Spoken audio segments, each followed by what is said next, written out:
इफ़त और हम हैं बहुत सुंदर नगरी महाकाल की नगरी उज्जैन में। भाई कल सीन ऐसा था, बहुत ज़्यादा टायर्ड हो चुके थे तो आई थिंक ब्लॉग की एंडिंग नहीं कर पाए हम, बट लेकिन दर्शन बहुत अच्छे हो गए हमें कल महाकालेश्वर में। 2 बार हम गए, सुबह एक बारी मॉर्निंग में गए, उसके बाद एक बारी शाम को। बस बाय लक हम कह सकते हैं, कहते हैं ना कुछ चीज़ें आपकी लिखी होती है, कुछ पता नहीं होता कब कहाँ। क्योंकि आने के बाद हमने सोचा था कि हम शाम को राम घाट वगैरह चले जाएंगे, बट एट दैट टाइम बहुत ज़्यादा टायर्ड हो चुके थे, सो गए और अचानक से उठे और मंदिर के लिए निकल गए।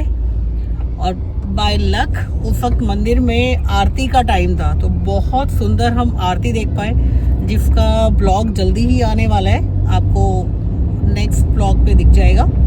बाकी आज सोच के आए थे लेकिन पता नहीं कैसे मैनेज कर पाए, क्योंकि जब हमने टिकट बुक करवाई थी उस वक्त मुझे बिल्कुल भी प्लान नहीं था कि यहाँ पर पहुँच पाएंगे। लेकिन चलिए जा रहे हैं। तो अभी हम सुबह 8 बजे ब्रेकफास्ट वगैरह कुछ भी नहीं किया, जस्ट वी रेडी, तैयार हुए, शावर वगैरह लिया और हम हैं on the way to Omkareshwar मंदिर, जो कि महाकालेश्वर से 150 किलोमीटर दूर है।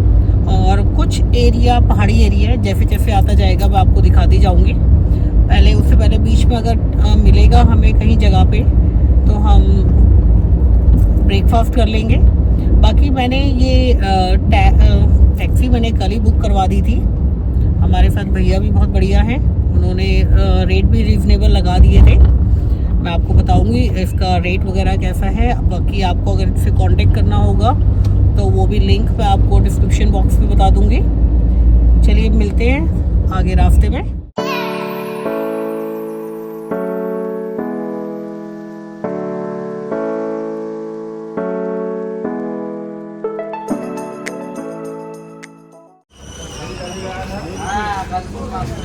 तो भाई on the way to Omkareshwar एक मंदिर पड़ता है, यहाँ शनि नवग्रह मंदिर है, यहाँ दर्शन जरूर करिएगा।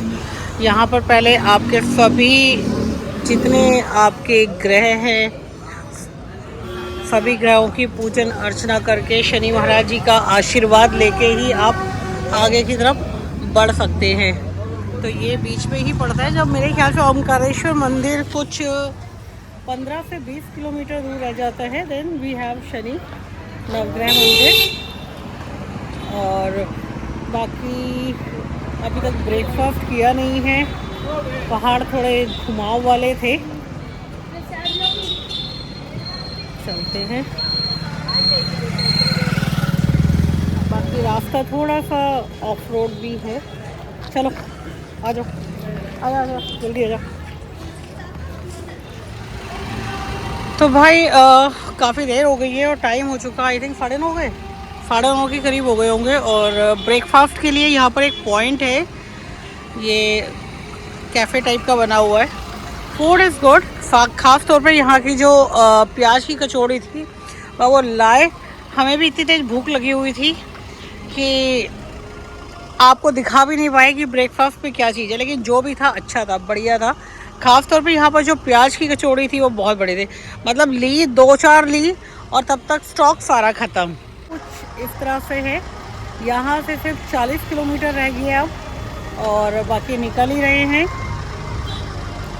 ओमकारेश्वर के लिए। तो भाई वी जस्ट रीच ओमकारेश्वर मंदिर के लिए पहले जा रहे हैं। ये रास्ता ओमकारेश्वर मंदिर के लिए भी है और ममलेश्वर मंदिर के लिए भी है।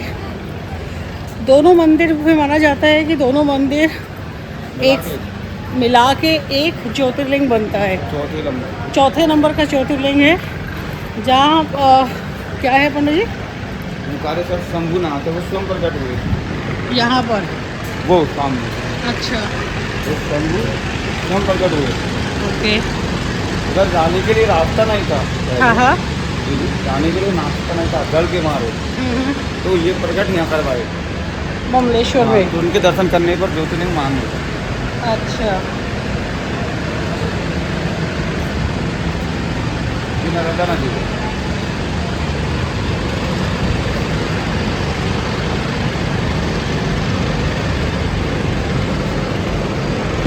भाई देख सकते हैं ये है नर्मदा नदी और कहते हैं ओमकारेश्वर जो है यहाँ पर भगवान स्वयं पधारे थे, प्रकट हुए थे।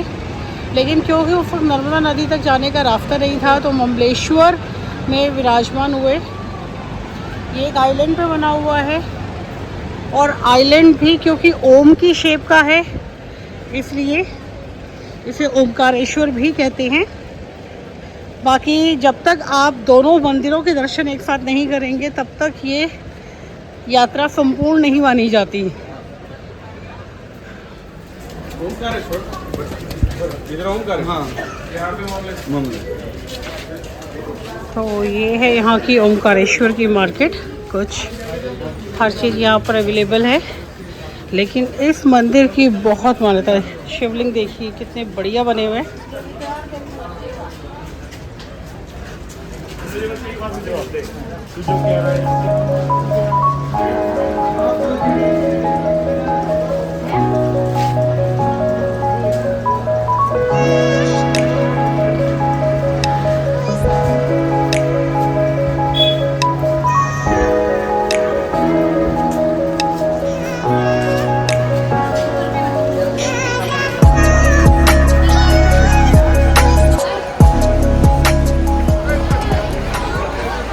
और ये है यहाँ का, जैसे ऋषिकेश पे आपका लक्ष्मण झूला या राम झूला होता है, वैसे ही यहाँ पर आपका झूला है जिसका आई थिंक सेवा शुल्क 5 रुपए के करीब है।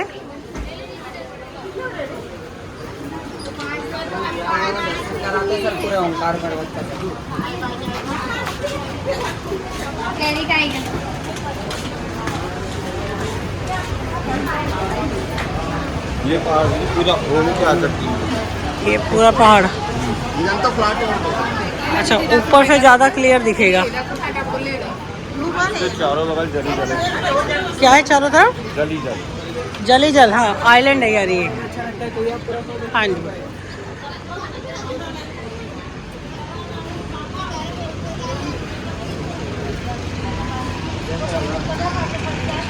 तो भाई ये जो दिख रही है सामने नर्मदा नदी है और वो शायद नर्मदा नदी पे बना हुआ डैम है।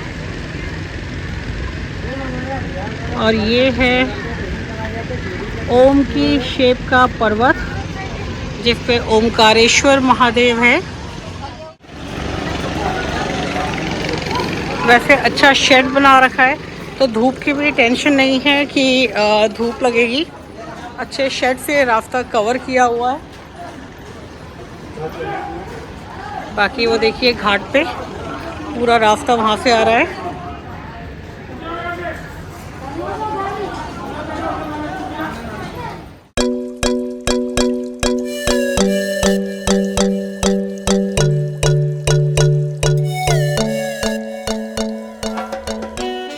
तो भाई ये हमने लिए हैं मंदिर में दर्शन के लिए नारियल प्रसाद, कुछ फूल मालाएं हैं।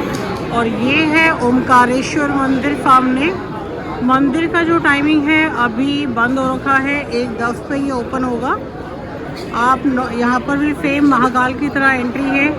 आप एक विशेष एंट्री भी है जो कि ये सामने दिख रहा है और नॉर्मल एंट्री शायद इस तरफ से है। तो अभी तो हमने यहाँ के लिए डायरेक्ट एंट्री। शुरू हो गया मैंने कहा। अच्छा तो ये है विशेष दर्शन मार्ग जो कि डायरेक्टली आप मंदिर में एंटर कर जाएंगे। बाकी बहुत सुंदर बना हुआ है ओम पर्वत पे, एक अलग ही वाइब है यहाँ की।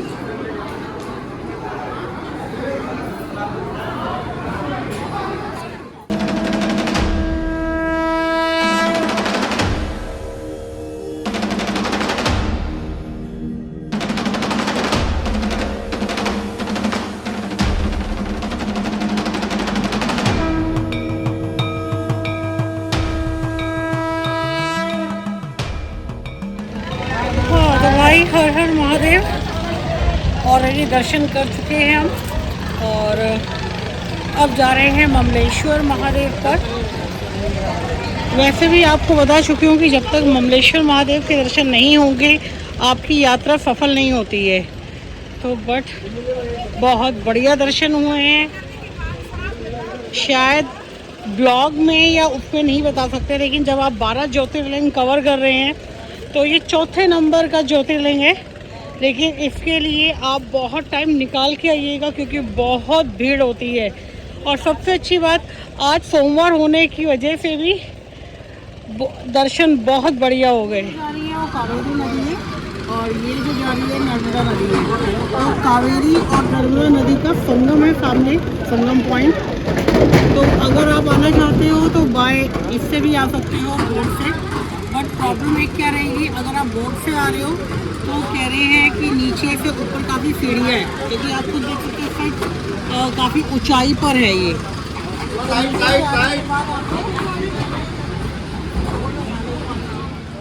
तो भाई ये है ममलेश्वर महादेव, जो मैंने आपको बताया था कि अगर आप ओमकारेश्वर कर रहे हैं तो आपको ममलेश्वर महाराज करना भी बहुत ज़रूरी है, क्योंकि दोनों ज्योतिर्लिंग मिला के ही एक बनता है। ठीक है, ओके। तो ये है इसका प्रवेश द्वार और हमारी कंडीशन कुछ इस तरह की है। ओमकारेश्वर में बहुत ज़्यादा रश था, यहाँ थोड़ा मुझे कंपैरेटिवली कम लग रहा है, लेकिन आगे जाके पता चलेगा कि कितना है। तो भाई गर्मी बहुत ज़्यादा है, हालत इनकी कुछ ऐसी हो चुकी है जैसे ये डॉगी की बेचारा आराम कर रहा है।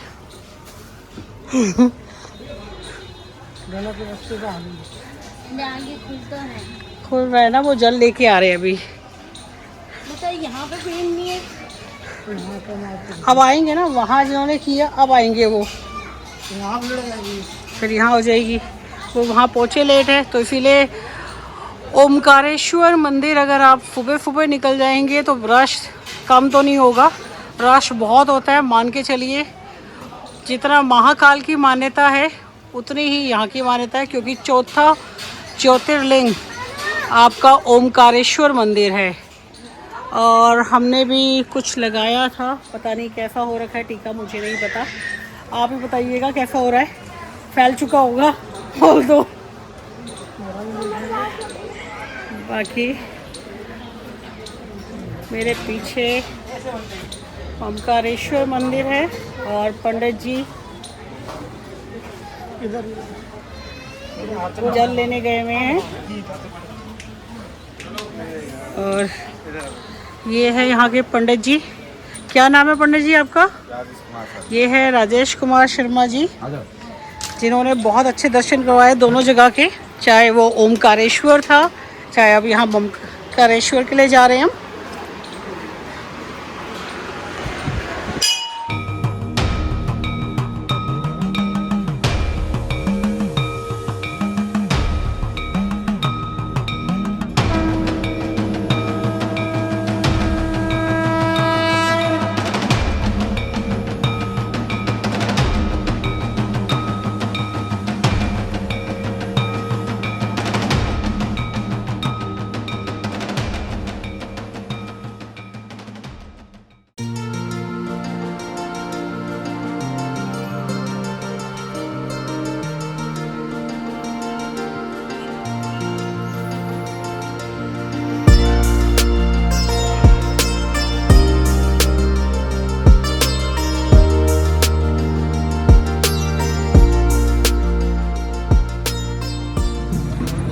गुड इवनिंग एवरीवन, और आपका स्वागत है उज्जैन की नगरी में, महाकाल की नगरी में। और हम हैं शिप्रा नदी के तट पर।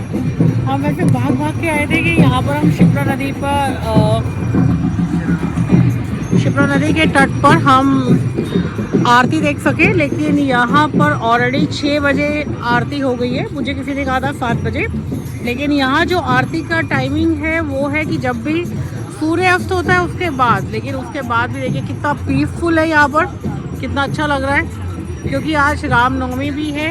और देखिए लोग जो जिन्होंने अष्टमी आई थिंक पूज ली है, वो विसर्जित करने के लिए यहाँ आए हुए हैं। तो बहुत सुंदर लग रहा है शिप्रा नदी का तट। सामने वो बोट चलते हुए नदी में। अब देखते हैं, हम यहाँ से जल्दी से निकल के हर सिद्धि मंदिर चलते हैं, क्योंकि हर सिद्धि मंदिर में आरती का टाइमिंग शायद 7 बजे का है, 8 का, लेकिन पता नहीं चलते पहले कहाँ पर है आगे। तो यहीं से रामघाट से आगे ही हर सिद्धि मंदिर है। बाकी व्यू आप देखिए बहुत बढ़िया है, चारों तरफ उज्जैन मंदिरों की नगरी है। आप जिस भी जगह नज़र दौड़ाएंगे आपको एक मंदिर नज़र आएगा। बहुत ब्यूटीफुल ब्यूटीफुल, एक अलग ही ऑसम वाइब्स आती है हमारे इंडियन कल्चर की, अलग ही इंडियन कल्चर जो मन में एक दोबारा से यकीन और सुकून देता है। This is called Indian culture.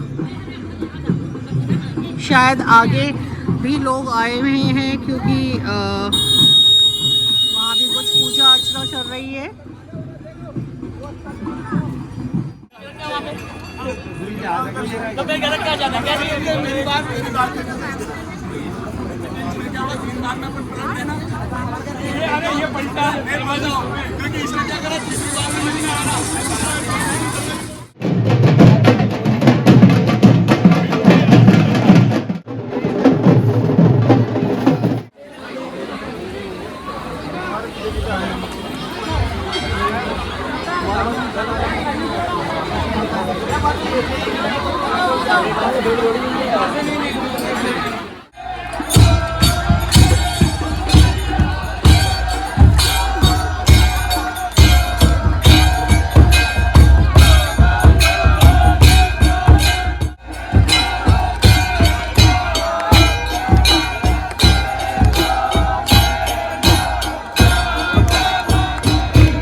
तो भाई अभी हर सिद्धि माता मंदिर से आए हैं और अब हम जा रहे हैं कॉरिडोर की तरफ, जो कि महाकाल मंदिर के वहाँ पर है।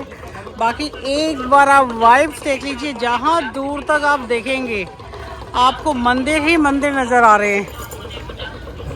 बाकी भाई यहाँ जहाँ भी आप देखेंगे चारों तरफ आपको मंदिर ही मंदिर और आरती की आवाज़ें, घंटियों की आवाज़ें, दूर दूर तक सिर्फ एक ही चीज़ सुनाई देगी।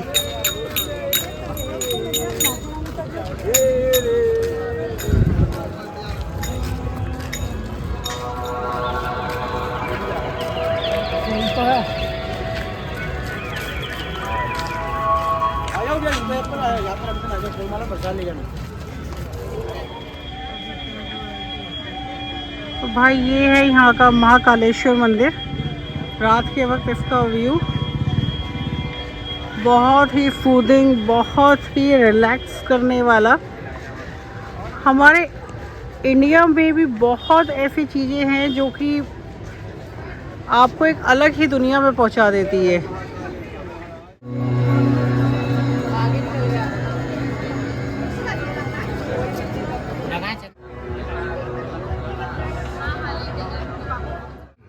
तो भाई ये है शिप्रा नदी का तट, और शिप्रा नदी के तट पर बना हुआ ये सुंदर कॉरिडोर, जो कि रात को मस्त है कि आप लोग यहाँ विजिट करें। ये महाकाल मंदिर, और ये आपके सुंदर सुंदर ये महाकाल मंदिर का मुख्य द्वार। हमें बहुत अच्छे दर्शन हुए, हम 2 बार देख के आ चुके हैं।